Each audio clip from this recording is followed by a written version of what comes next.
शंभोर्यथा शिवायां वै रुचिर्जायेत कामत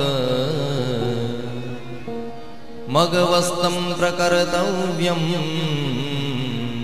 ब्रह्मोक्तं सर्वमेव तत् ब्रह्मोक्तं सर्वमेव तत्।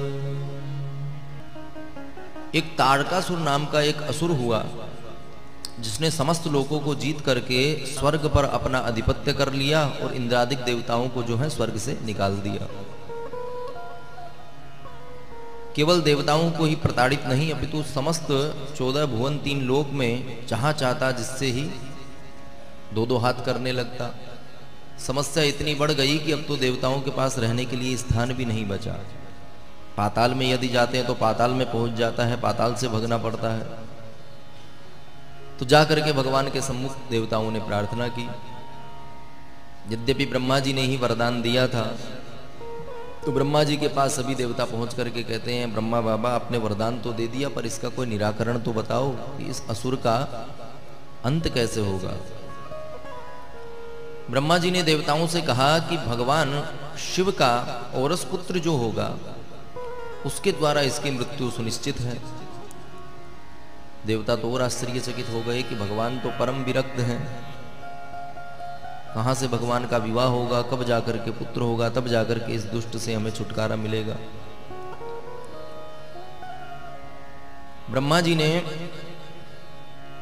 देवताओं का मार्गदर्शन करते हुए कहते हैं कि हिमालय की पुत्री के रूप में पार्वती जी का जो जन्म हुआ है वही दक्ष पुत्री सती के रूप में पार्वती जी आई हैं। कालांतर में भगवान शिव का विवाह उनके साथ ही होना है, काल की प्रतीक्षा करो।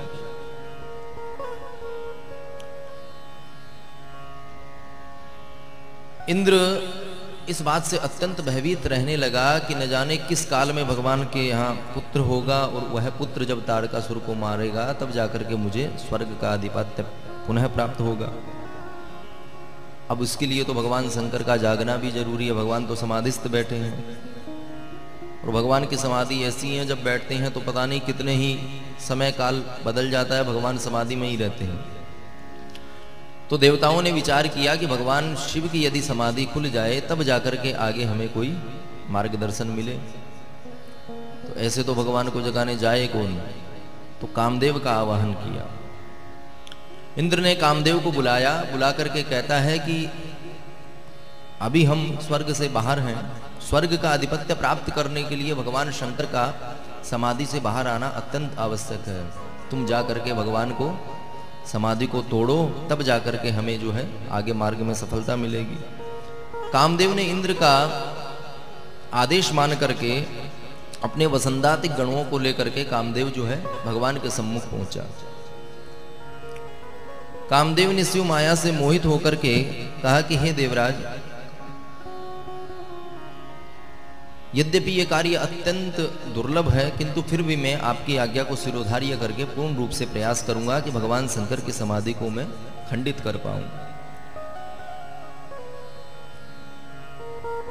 कामदेव भगवान शंकर के सम्मुख आया तो उसने ऐसे ऐसे अपने बाण छोड़े कि समस्त संसार जो है काम मोहित हो गया, कामांध हो गए। समस्त ऋषि मुनि नर नारी जितने भी संसार में जीव थे सभी कामासक्त हो गए। जी सजीव जग अचर चर नारी पुरुष नाम ते निज निज मर जाद तजी भय सकल बस काम। जितने भी नर नारी संसार में ऋषि मुनि थे, जो बड़े बड़े महात्मा परम विरक्त थे, काम क्रोध से बिल्कुल विमुक्त थे, वो भी कामासक्त हो गए। यहां तक कि नदियां जो हैं वो भी समुद्र की ओर गमन करने लगी। और संगम करई तालाब तलाई। संसार की ऐसी स्थिति विकट हो गई कि मदन अंध व्याकुल सब लोगा। सारा संसार कामासक्त हो गया। धरी न काहू धीर सबके मन मन सिज हरे। कामदेव का एक नाम है मनसिज, मनमथ, जो मन को मथ दे, अपने वश में कर ले। तो क्या कोई भी नहीं बचा जो काम से विमुख था? बोले नहीं, कुछ ऐसे थे जो बचे। कौन बचे? जे राखे रघुवीर ते उबरे ते काल मह। जो भगवान सीताराम जी के, रघुनाथ जी के चरणारविंद का ध्यान करते हुए उनकी सेवा में जो थे, उन पर काम ने इतना प्रभाव नहीं छोड़ा। काम भगवान सम्मुख तो आ गया, पर भगवान के सामने आकर के विचार करता है कि मैं इनके भीतर प्रवेश कैसे करूं, क्योंकि भगवान के तो रोम छिद्र भी उसे दिखाई नहीं दिए।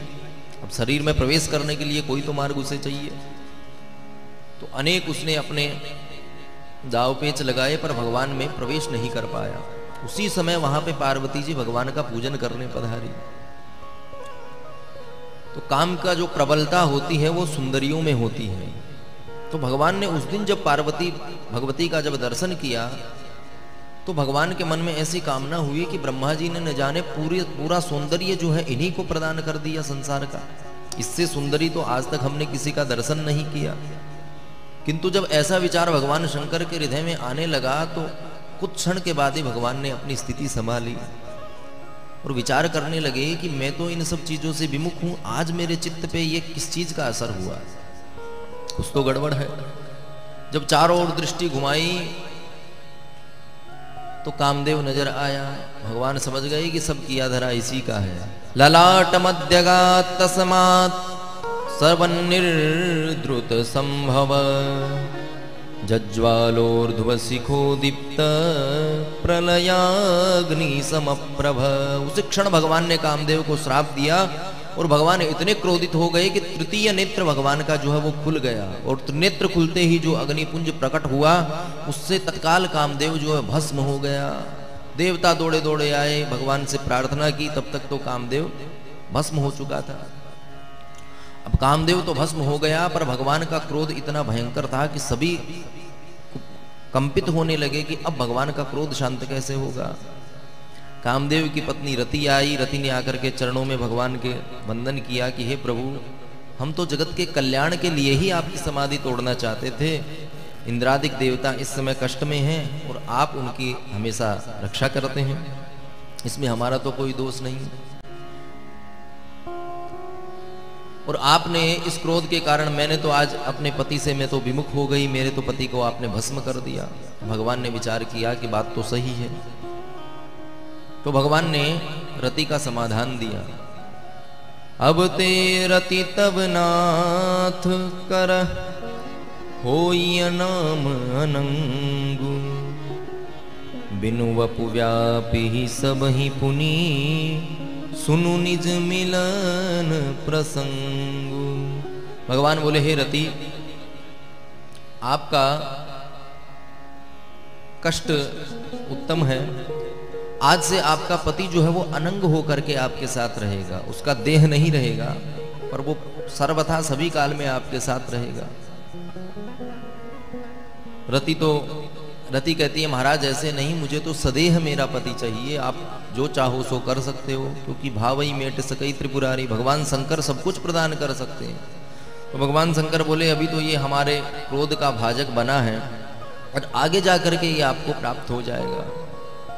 द्वारिकाधीश श्री कृष्ण का जब विवाह होगा तो रुक्मिणी के गर्भ से प्रथम पुत्र के रूप में प्रद्युम्न के नाम से तुम्हारा पति तुम्हें प्राप्त होगा। तो द्वारकायाम यदा स्थित्वा पुत्रानुत्पादयिष्यति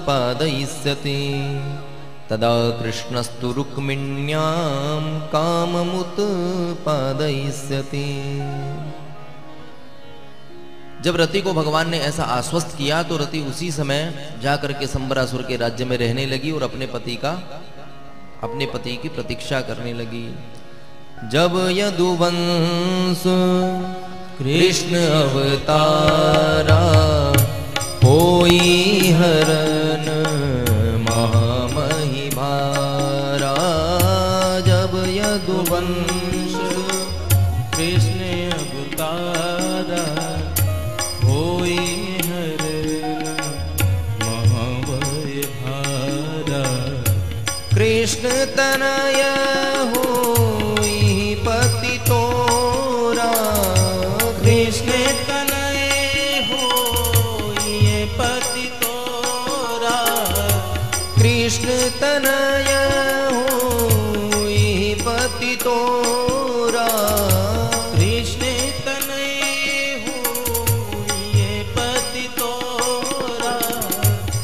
बचनु